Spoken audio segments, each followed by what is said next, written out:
பெருந்தலைவர் காமராஜர், மக்கள் தலைவர் ஜி.கே. மூப்பனார் வழி நின்று மாநில உரிமை காக்க இயக்கம் கண்ட தேசிய தென்றல், தமிழ் மாநில காங்கிரஸ் கட்சியின் ஒப்பற்ற தலைவர், பண்பாட்டின் நிலைக்களனாய் விளங்கும் ஐயா ஜி.கே. வாசன் அவர்களின் உரை.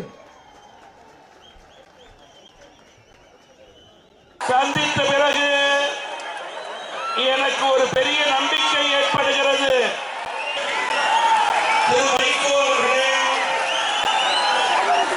எல்லாரும் எல்லோருக்கும் அனைத்து சமுதாயமும் உயர வேண்டும் என்ற லட்சிய நோக்கோடு தன்னுடைய உயர்ந்த பணியை குறிப்பிட்டு கூறுகிறேன்.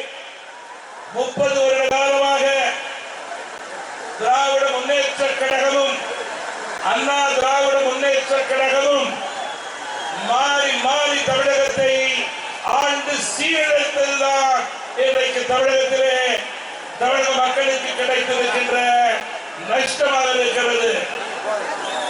திராவிட கட்சிகளை நாம் பார்த்துவிட்டோம்.